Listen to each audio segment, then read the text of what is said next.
Good morning, all.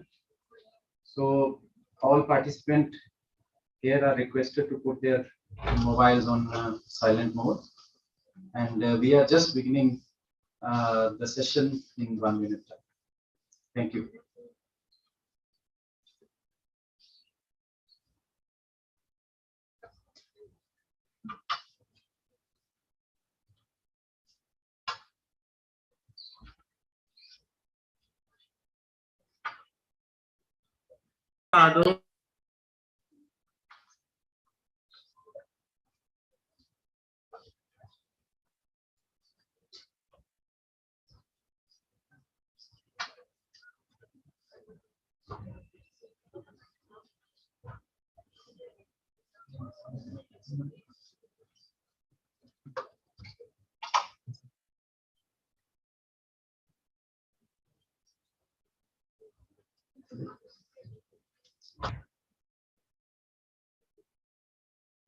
So, good morning, all.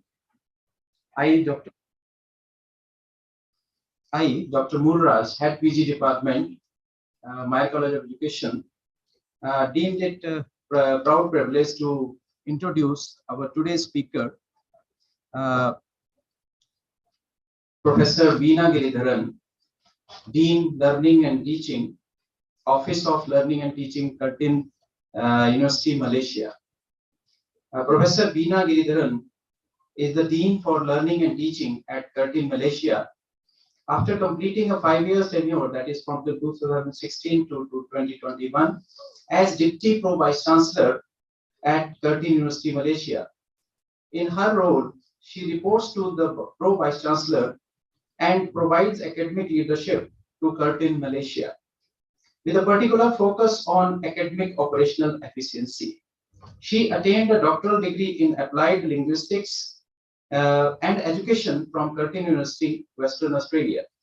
She has a first-class master degree in English language and literature and a first-class bachelor degree in science. Her research and academic interests include vocabulary acquisition in ESL, that is English as a second language, educational administration and leadership, higher education practices, transnational education, and ethno-linguistic studies in indigenous communities. As a member of an OLT, that is Office of Learning and Teaching Australia, funded project entitled Learning Without Borders, she has investigated leadership roles in transnational education and internationalization of curriculum. Veena Giridharan is a fellow of Curtin Academy, a prestigious active honorary network of exceptional leaders committed to and passionate about the collaboration and dissemination of teaching excellence at Curtin University. Veena Giridharan is also a fellow of Higher Education Research and Development Society of Australasia since 2006.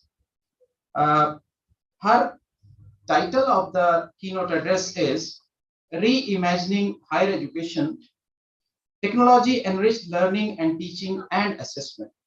So I request Professor Veena Giridharan to take over the proceedings from now on. Thank you. Okay, thank you very much, for that kind introduction. And it's my privilege and honor, to be here. A very good morning, namaskar, welcome to day 2 of the International Conference on Perspectives in Teaching, Learning, and Assessment during the COVID-19 pandemic. So thank you for that kind introduction. And it's my honor and privilege to address the audience today who are joining us both online as well as, who are physically present in your auditorium. So let me just, move over to I wanted to share some of my slides and, talk to you about some of the key messages that I'd like to, talk to you today. Sorry, let me just move it. Just give me a second. I'm just trying to, yeah. So key points today for you today is, understanding some macro trends that will shape the future of higher education, learning, and teaching. I mean, higher education had already been in a situation of rapid change in the last 10 years or so, but COVID-19 has really accelerated that process, and it is time for us to understand what it is to move into that new sphere. So what are the macro trends? I'd like to just talk to you about that, and then understand the longer term changes in the way we structure our shared places and spaces, and finally, how to make strategic and sustainable investments for the future of learning and teaching in higher education. But first, let's look at, what has been happening in the last 2 years. So yes, as I mentioned, it's higher education is in the midst of immense change. And, COVID's been unprecedented in the way it has taken higher education, how we have all had to transition so rapidly into that online space. Professor, so, yes, can you hear me all right? Yes? Yes, you are not sharing your screen. Kindly share it again. I can hear you. Can you share your screen again? Okay, let me do that. I thought I'd shared already. Okay, let me just.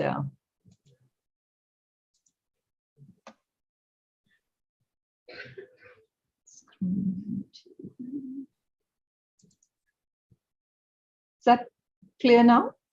Yeah, now we are good. Okay, all right, sorry. I thought I had been sharing. So, okay, can you see this slide? The introduction slide? Okay, so. Yes, now it's coming. Okay, all right. So I was saying that, yeah, obviously we've been in the midst of real change, and how COVID's really accelerated that change in the way we deliver learning and teaching.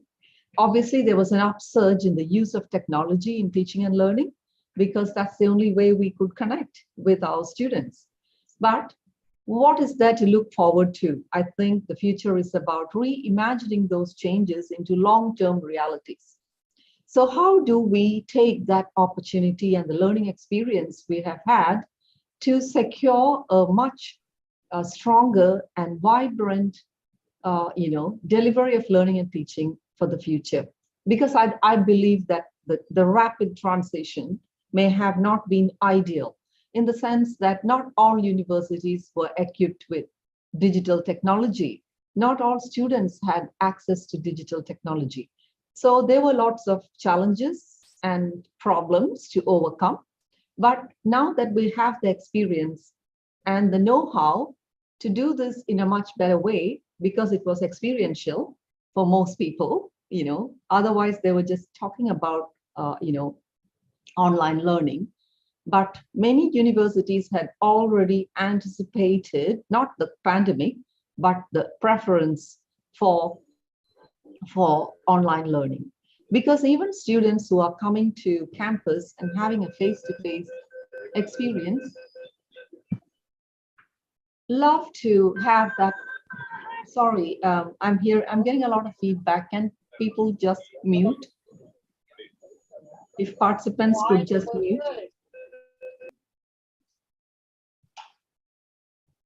All right, thank you.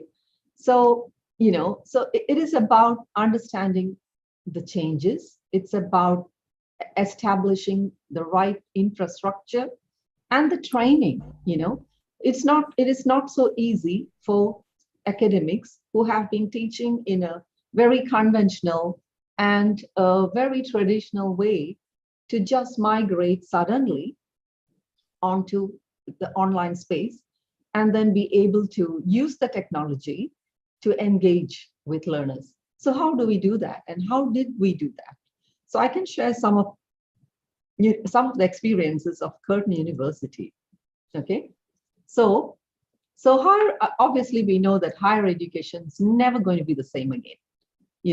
So what are the important trends that are here to stay?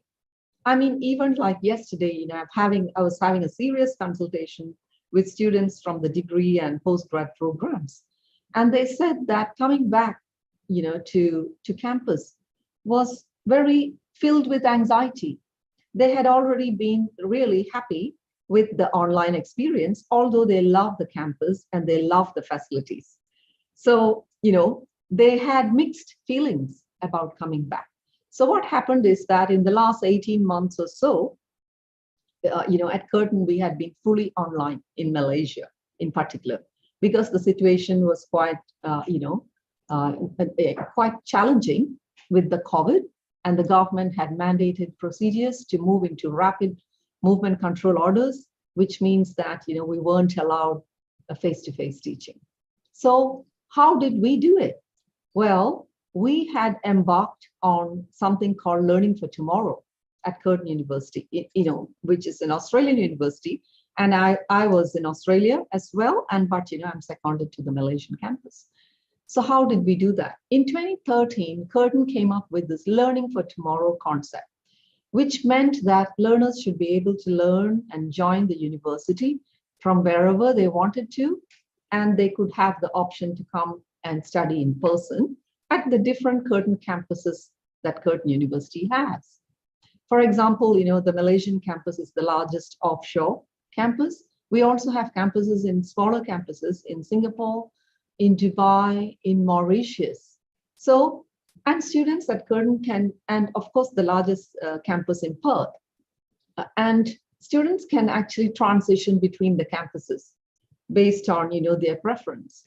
So we had already invested in a very good learning management system, Blackboard, where students can just, interact with lecturers from any campus, whoever is teaching, and wherever they are in the context. So this really helped us. More than 50% of the learning and teaching activities had already been able to, put on an online platform. Students had access to iLectures, recorded, live. All the resources can be downloaded ahead of class. So this really helped us. So in 2020, when the COVID-19, hit us, we were kind of prepared for moving fully online because 50% was already online.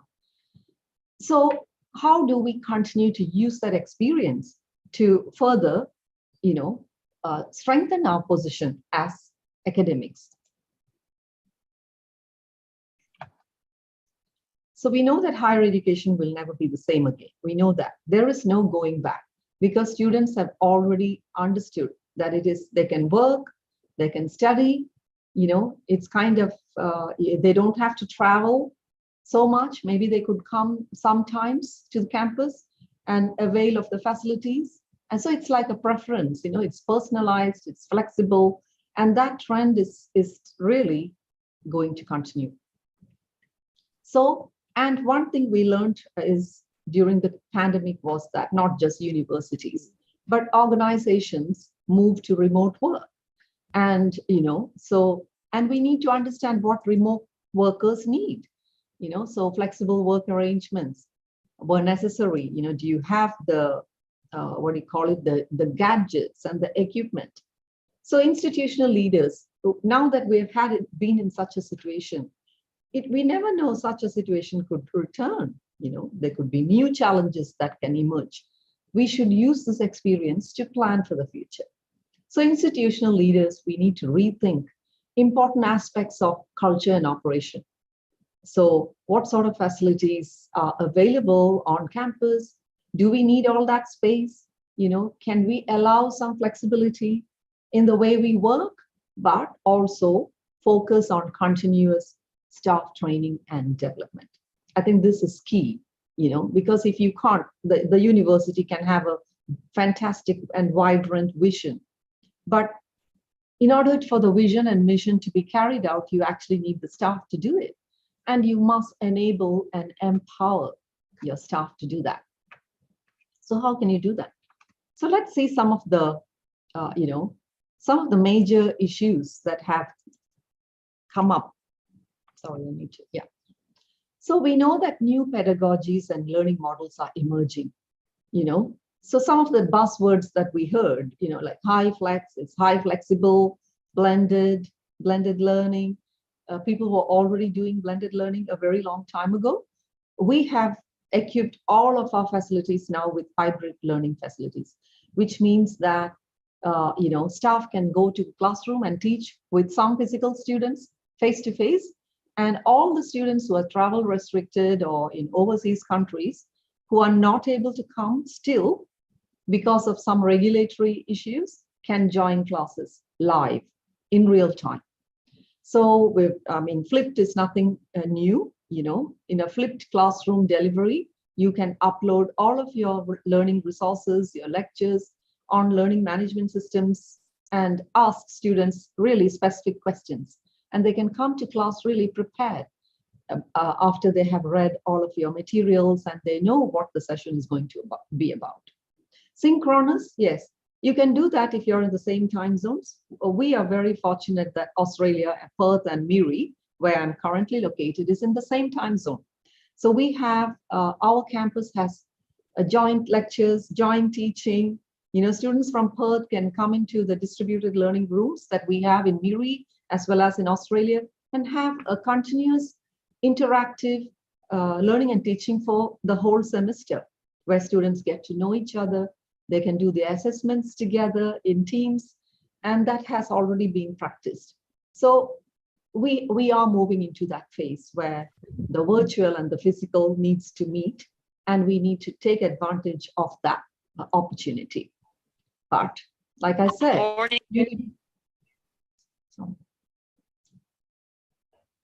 so institutions need to be very clear to staff and students on the mode adopted. You have to be clear in your communications well ahead of the semester on what that mode of delivery is going to be, so that they can be prepared, to access systems, to make available systems, to conduct training for staff, etc., for smooth transitions. So this is the situation that we are in currently. All right, let's see. So what are some of the other challenges that that we have been facing? Obviously, the pandemic has created such an impact on everybody, not just institutions. It has, businesses have incurred tremendous losses. There has been job losses, economic deficits across the sectors, including higher education.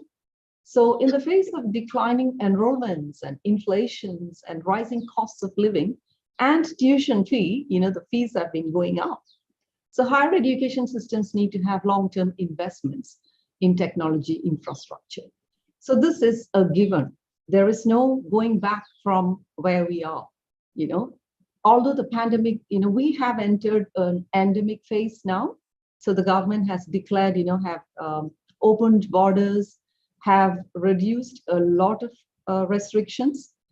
So we have minimal restrictions in place currently. We do still need to use a face mask if we are going to class in all indoor settings, but we don't have to use and scan safe apps everywhere. And we are allowed to travel, we are allowed to travel overseas or wherever we want to. So endemic phase means that we are coming back to normalcy, but there is no normalcy for some of the practices that we have adopted. I'm sure your students are telling you that, our students tell us that they like the flexible, online, physical, hybrid, blended experience, because they find it really, they can watch lectures at their own pace, they could work part-time, and most of them, have very good graduate capabilities and have been able to secure even jobs during the pandemic, working online, etc. So we've had a lot of requests for them being, able to stay online. So what, so campus of the campus of the future, what's it going to look like? So we see that both remote teaching and return to campus under strict health and safety conditions have required us to put in a lot of changes to learning spaces.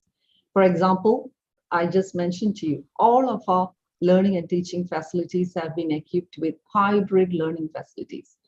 And, it is hard enough to teach, physically. And now lecturers have to look at multiple screens, have to make sure that online students are, can zoom in, ask questions, all the microphones are working well, they have to share slides in multiple locations.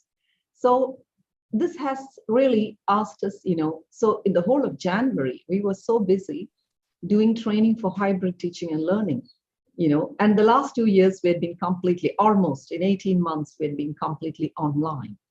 So it was really a learning curve for all of us, understanding the new ways of engaging, because the most important thing that we have to remember is the learner, the students. Why are we at university?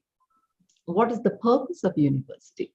So we are student-centered, we are knowledge creation, knowledge production, research, everything revolves around students. So how are they adapting to these changes? We need to put ourselves in the shoes of students as well. So classrooms have, required new hardware. Spaces had to be reconfigured for social distancing. When we started, the government mandate was that we needed a meter distance between the one student and the other in all square meters, front and back. So which means a lot of our big lecture theaters, which could accommodate 300 students, could now only accommodate 75 or something like that. So there was a lot of change needed.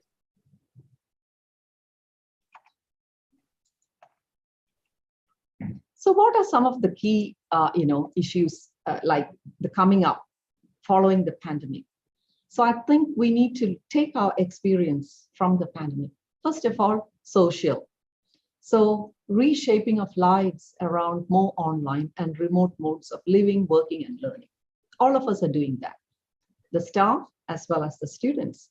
So I know that I'm sure your experience has been the same. Not everyone wasn't able to go to campus.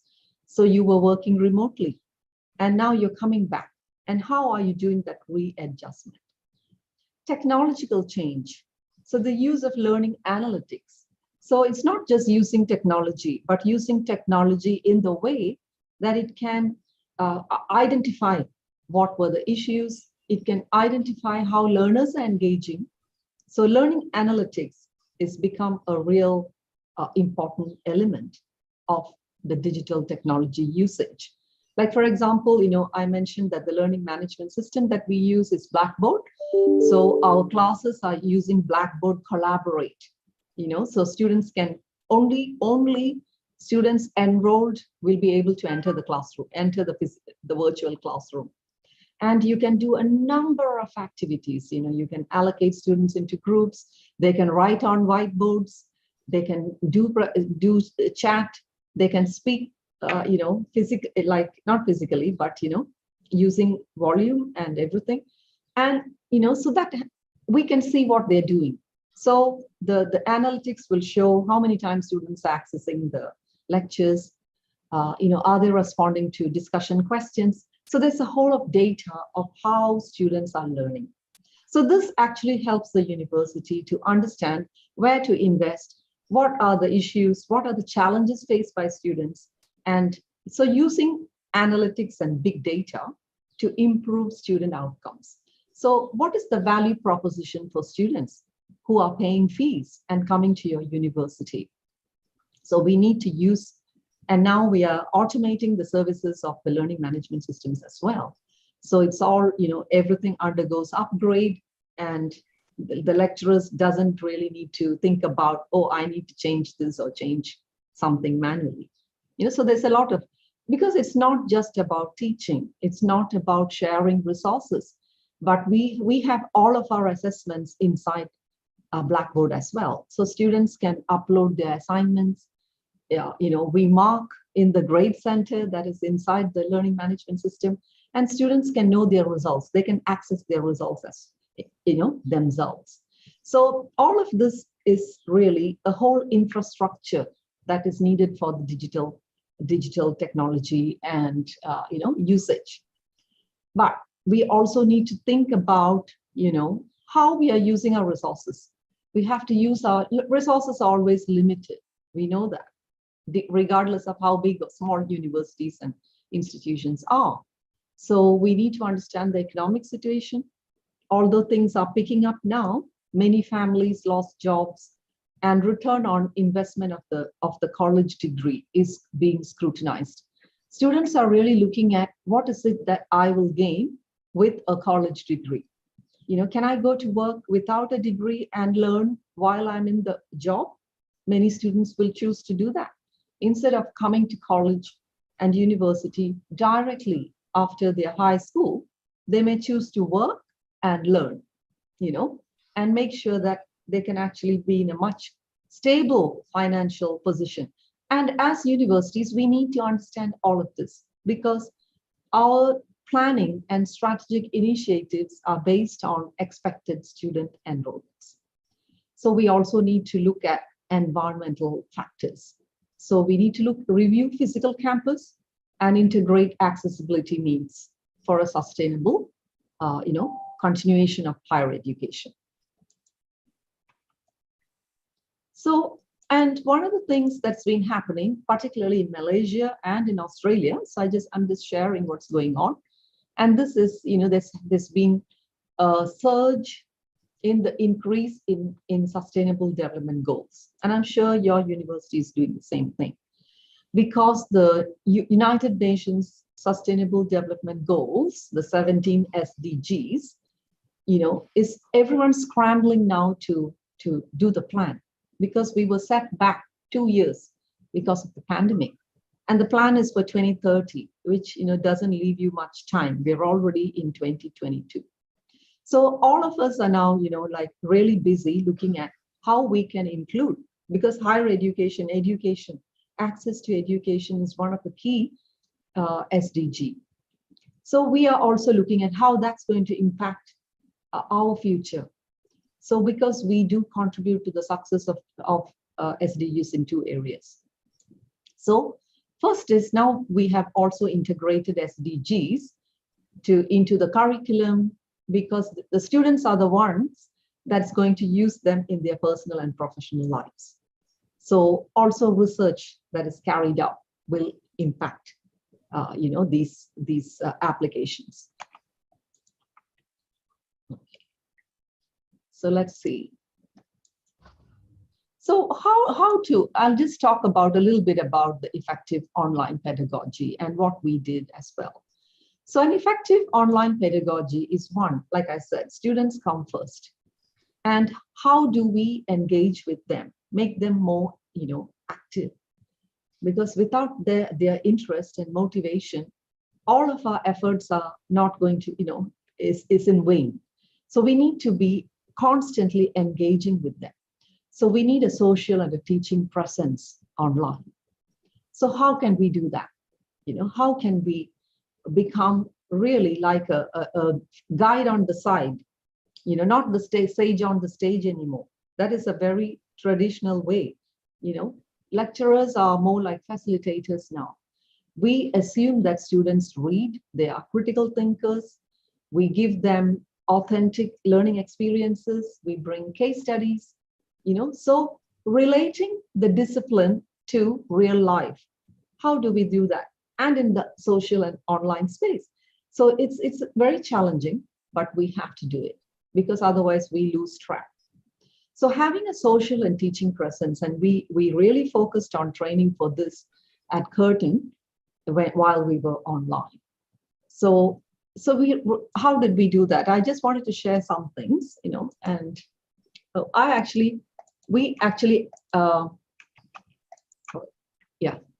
So, there are a few ways that you can do that. One is, yes, you have your disciplinary content. So you need to check about what's happening with your discipline in your locality.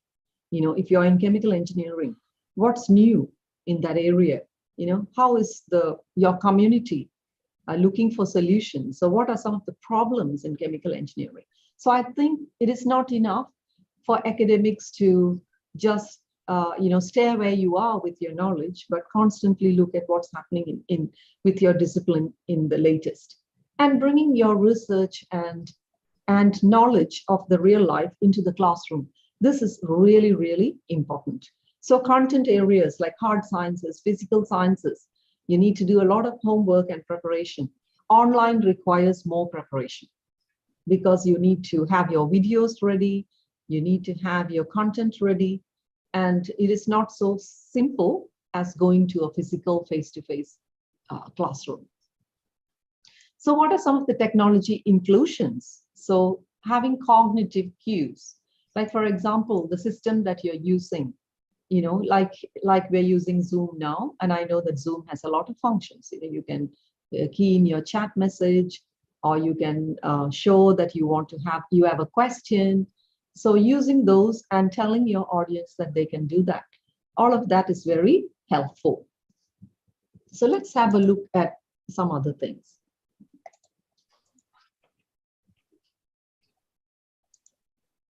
Yeah, so I wanted to actually, some of the approaches that we use, so meaningful learning. What is meaningful learning? So we have to make sure that our learners and listeners are actually engaging with this. So first of all, we should be passionate about what we are speaking, not only knowledgeable, but really wanting to share and communicate that message to whoever is listening to you. So having that screen presence, getting them to do activities, intentionally goal directing, constructive, I think we are all constructivist because all of our students come to our classes with already some foundational knowledge because they are at university or they are in college.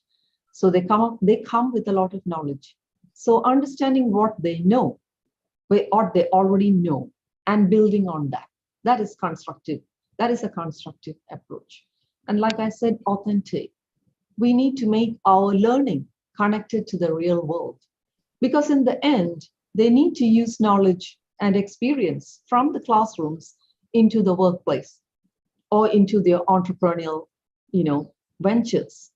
So they could be employable, they could be employers. So we need to prepare students for that. And also, no one learns individually anymore. This is a very connected, so we need to use collaborative and connected pedagogies, So you need to connect your students. You need to have a connection between them and us, between themselves, between them and industry.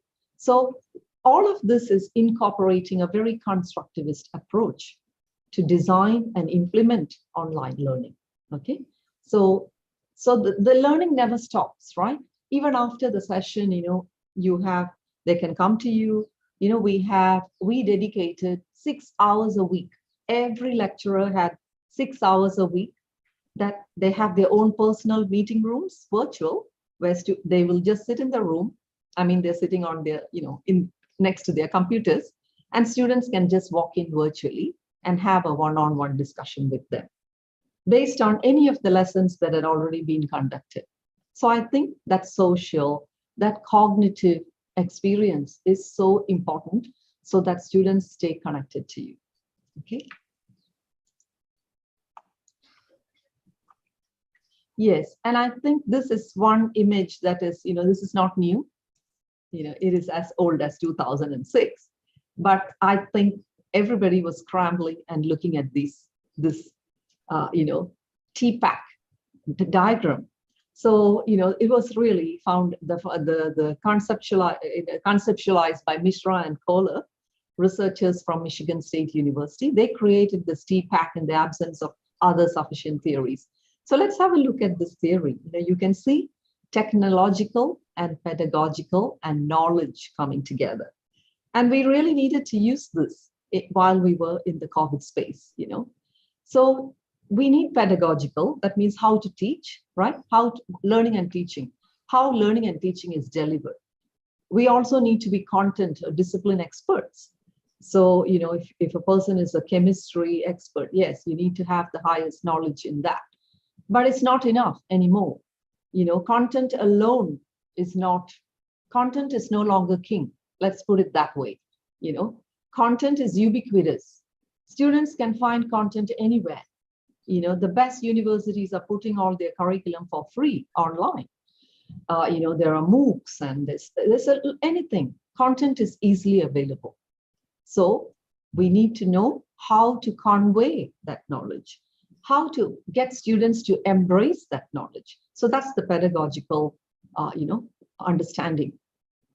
And then using technology. So these three elements really came together, and again during COVID. And it's here to stay. So we need, all of our academics need to focus not just on content, but also how to engage with learners, how to maximize their potential, and how to get them to be the best version of themselves.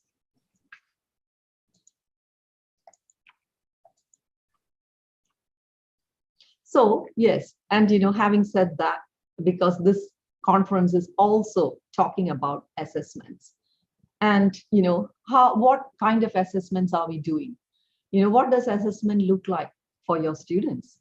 So it's very important to have that conversation as well, because learning and teaching, culminates in measurement of learning, which is assessments. So assessments can occur in, key stages. We know that. So that we can have formative, we have summative, we have, So I'll just give you a little bit of a background on what sort of assessments happen at Curtin. So we have something called criterion referenced, that is based on, is actual materials, and continuous as well. So assessments can start as early as week 3 of class, and we have a 12-week semester. So, first assessment can start in week 3. Students have to attempt all assessments. Otherwise, even if they got, a lot of marks and they would have already achieved a passing grade, if they do not attempt all assessments, they will not complete that unit. So they have to attempt and pass all units. So we call it, so it's a criterion reference. It's summative, formative, and summative. Okay. So let's just look at some of the, I wanted to, sorry. Okay. So instead of assessments, I'm not sure what, sorry. Okay, I'll just navigate. Yeah. So now in the higher education sphere, everybody is looking at assessments for learning. Okay, I think in the past we were more doing assessments of learning. So what is that difference? What's the difference between assessment of learning and assessment for learning? Okay, there are some key differences. For example, assessments for learning is an approach to teaching and learning that creates feedback. So this is why we are using a continuous system of assessing students. So that means the first assessment, they get a lot of feedback on where they are, So the feedback helps them to improve and prepare for the next exam. And in that way, they become, really cumulative gatherers and appliers of knowledge, and they're really geared towards advancing into their next level of learning. So students are very involved, not just a sit-down exam at the end of semester. No, because it is not always a sit-down exam. So continuous assessments are different in forms. They could be doing, presentations. They could be having portfolios. They can be doing virtual simulations, virtual visit to a physical site, and then writing reports. So they're very involved in that learning process, and they have more opportunities to demonstrate their knowledge. according to the given standard of your university. So let's look at this assessments. For what's the difference? I mentioned, a few ways of assessing. So we have assessment for learning, which I said, is really good because it's a feedback process and students can improve into their next stage. Whereas assessments as learning is they can monitor their own process and ask questions and practice skills. And they use assessments and teacher feedback to reflect. So it's not that it is outdated, it is still relevant. And so assessments as learning, so it is not really the weightage of marks that they are thinking of. Whereas assessment of learning is really evidence, evidence of student measurement and learning. So I wanted to go a bit deeper into this assessment for learning, So why is that a much better option? Because it's part of it is planning. The students are involved, they can ask questions because it's really related to authentic workplace situations. We can focus on how they're learning. Classroom practice is central. And also it develops a lot of capacity, for students. Like, for example, how do we do that? All of what I said may seem very abstract. Let me give you an example. For example, at Curtin, in most units or modules, as you may have, or subjects, so when students have an assessment, they actually have a self-assessment page in front of their assessment. That means they can actually evaluate their work. There's two columns, one for the student to think how they did, and next is for the teachers to actually provide feedback and marks. So if it is an research essay, that they're answering, they can actually go through the introduction, the body, the conclusion, the evidence, and the tables, and self-assess. Doesn't mean that that's going to be the mark, but it actually gets them to really look at their own work, evaluate their own work. And I think that's capacity for self-development. So this is one way in which they are very involved in the learning and teaching process, and also the assessment process, so that they can continually assess themselves at that point in their education. And what is it that I'm at risk?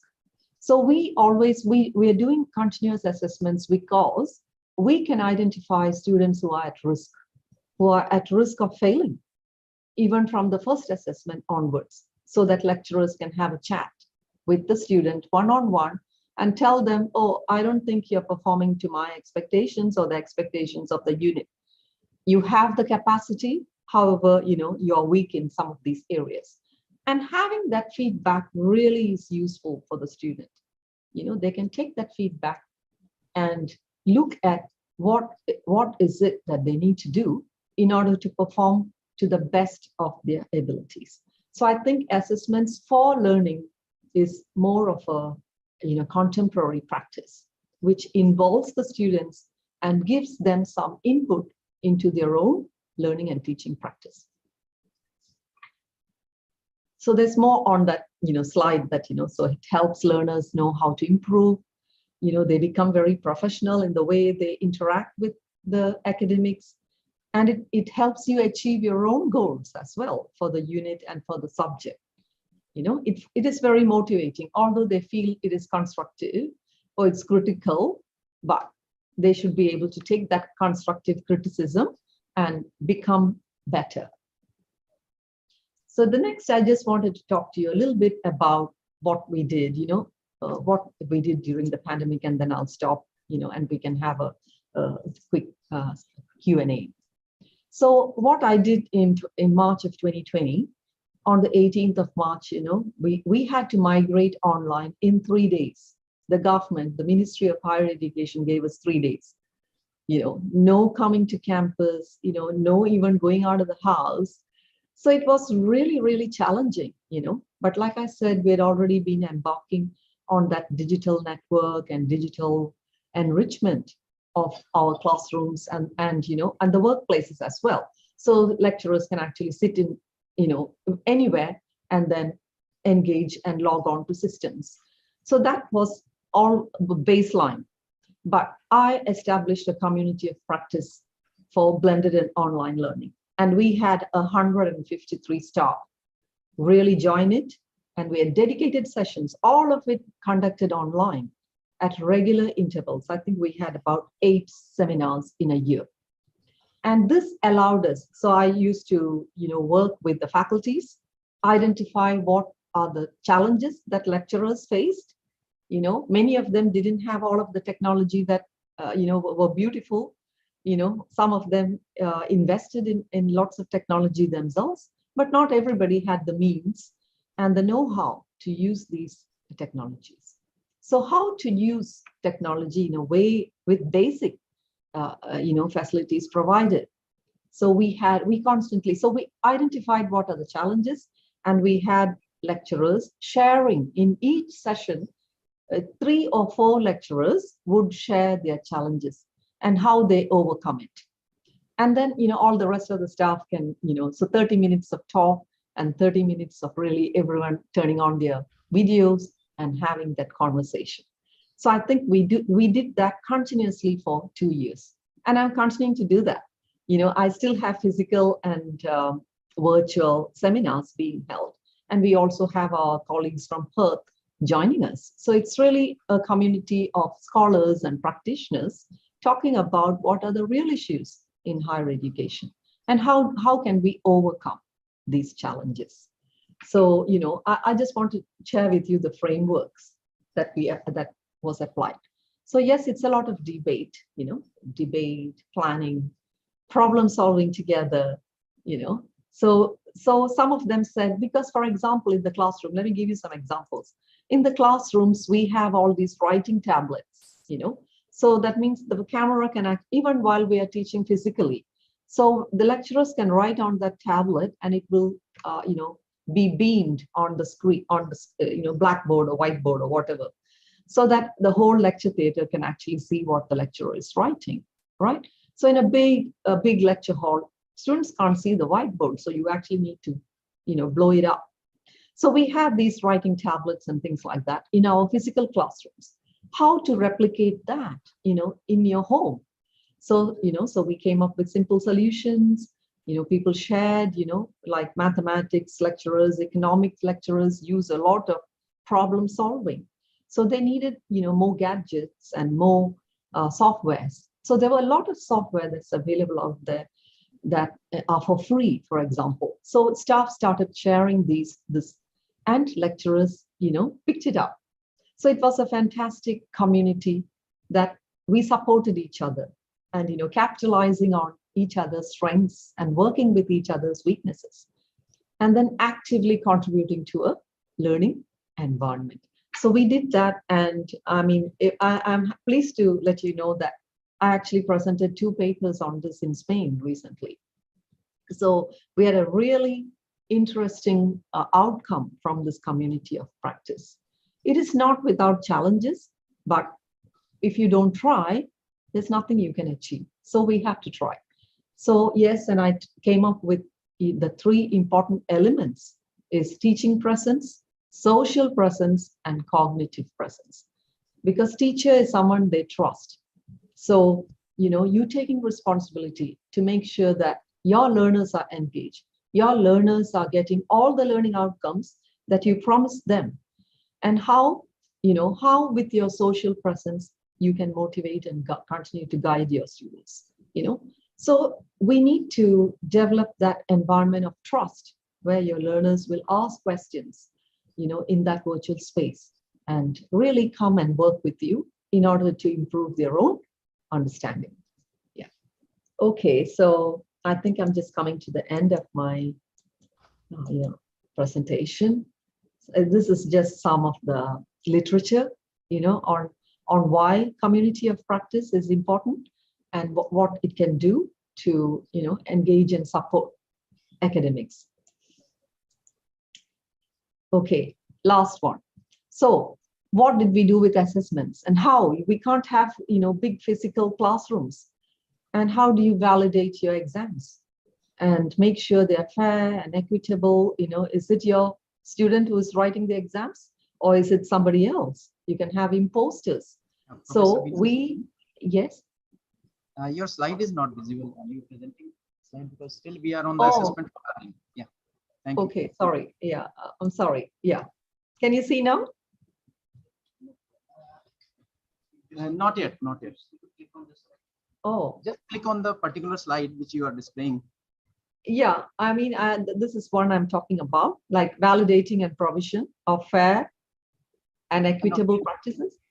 No, we are still at 22, slide number 22. That is assessment for learning. Oh, I think maybe there's a lag. Maybe the system is lagging because I have changed the slides. Okay. Okay, sorry. Okay, so we used something called IRIS, which is remote proctoring. That means when students log in, a camera actually on their laptop turns on, and they can be monitored till the end of exam, and they can't change. It's they can't use certain strokes, which means they're not able to go out of that room. It's logged in, and the system won't allow them to go onto the internet, etc., and check, for answers and things like that. So in a way, it allowed for fair and valid exams. The students weren't happy, but we had to do it. So we still have, like we have all kinds of assessments. Like I said, there could be research essays, there could be presentations, and we just converted everything into the virtual space. So students can do presentations that lecturers can assess. Like now what we're doing, we use WebEx, which is provided by Cisco. And so that's what we use for personal rooms and interactive rooms. And then we use our Blackboard, which is the learning management system. So I think I'm coming to the end of my presentation. So key messages from, from today, like what I talked about. First of all, is focusing on improving your student learning experience. And I believe the pandemic provided us with an opportunity to be innovative and redefine what learning and teaching should look like. So I think using that experience, we should not let that experience go to waste. There is the saying, never let a crisis go to waste. The pandemic was a crisis, but we really became innovative. So reflect on that past experience and then look forward to how we could do things better. So I think using skills and measuring outcomes to reflect a future for everybody, So that's the last word for today. And I think I have I've got a long reference list, and thank you, everybody. Thank you very much. And I'm open to questions. I think I'm just going to stop sharing. Yeah. Okay.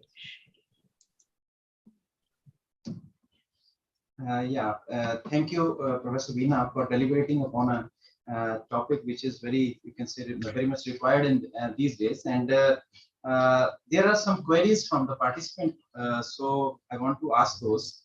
So let me ask those. The first question is that in your university, what activities are done for assessment for learning, and how much weightage is given to such assessment for promoting the students at the next level?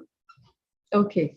All right. Like I mentioned, we have at Curtin University, we have a continuous form of assessment. That means, students are assessed in many ways, in multiple ways. So they don't have just like a big sit-down exam at the end of the semester. So let's say we do not have weightage of more than 50% in a final exam. So the final exam maximum weightage is about 50%. And then the minimum weightage could be as less as 30%. And there are some units that do not have final exams, but they could have many continuous assessments. For example, let me take the example of media and communications.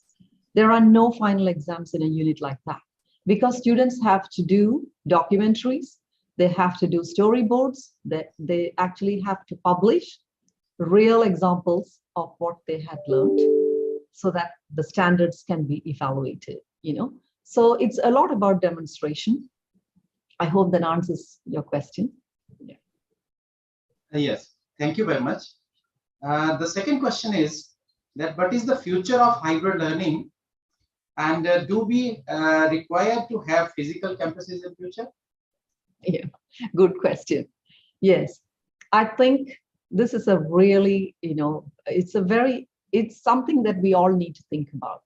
But I think, physical campuses are not going to vanish overnight, in my view, because a lot of investments has gone into that brick and mortar buildings, and there is always a place that, like I said, the students want to have that experience, of coming to that physical space. So I think blended learning will be the way of the future, where there will be a lot of students who like that physical presence, particularly students just out of high school. They like that coming to college experience so much, because that is where they're going to shape their character. The interactions with their peers, the interactions with the facilities, that vibrant campus experience is so very important for students to build character. But there are also students who will go straight to work and then realize that they need credentials to progress in their career. So they will come back to university, and they do not want to be at university 100%. They would like to have their classes online. They would like to have flexible access, and come to university maybe on the weekend for some block teaching. And we are already been doing that at Curtin. We've already been doing that. We have got a lot of masters and postgraduate programs that are full of, fully employed students, and they can't come to, Monday to Friday classes. So they like to come twice a semester in one semester. That is a 12-week semester. They'll come for 2 weekends, and the rest of the time they're online. And I think this is definitely going to be the way of the future. So will we have physical campuses? Yes, but maybe not so big and, like that huge, we have 1,200 acres of land here, and we have a huge campus. I've invested in huge physical facilities, and we need students to come back, but we really need to listen to what students want, because otherwise you build and they won't come. In the past we said you build and they will come, but now if you build, they're not going to come, because they will look for better flexibility and access. Right. Thank you very much, because you have already elaborated this, that you were you can say just spending 50% of the, you can say, content through online teaching learning, and then you spent 18 months fully online for these teaching learning instructions. Yes. And the last question is that do these arrangement measure specific learning outcomes, or just program level outcomes? Okay. So yes, in a course, the program learning outcomes are achieved, over a staggered period of time. But we have every semester, we have a semester system, which is about 12 weeks.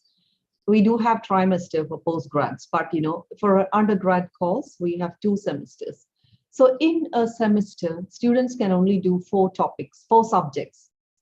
And so we have individual unit learning outcomes, so each unit has its own learning outcomes.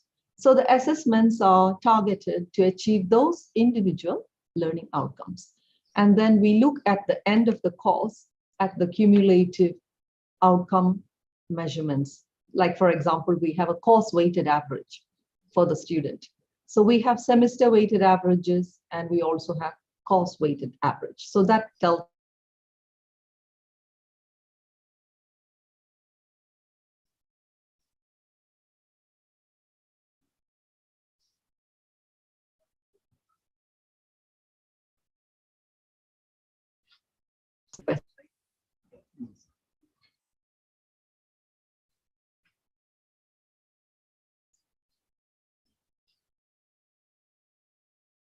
So there is a network lag, I think, at the end of the source person. So let us wait.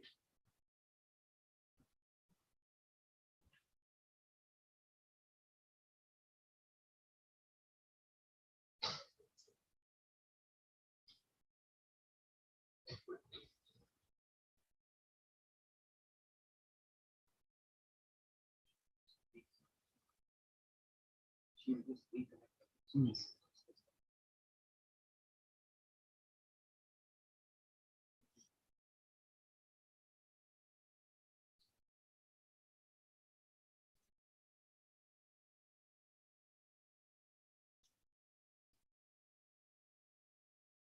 till then, can we take any other question? Can we ask from the resource person?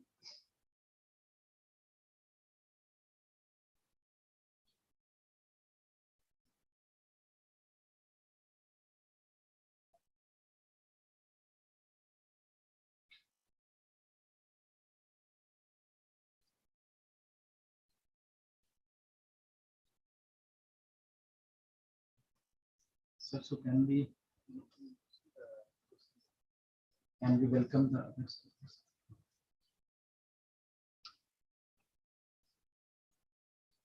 So in case we can-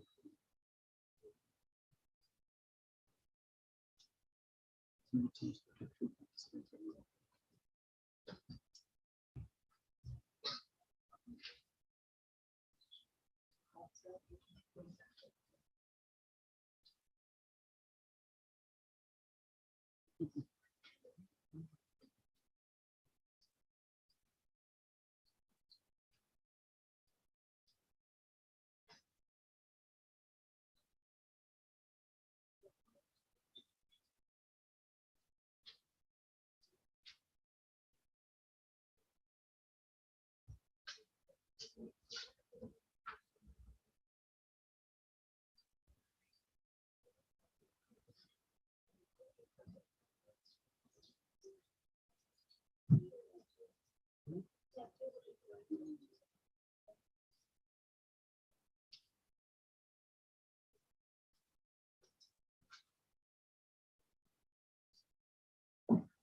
Yeah, so in the meantime, when our previous resource person joins because of that network issue, we already have Professor Jaco Olivier joining us from South Africa. A very good morning, Professor Olivier.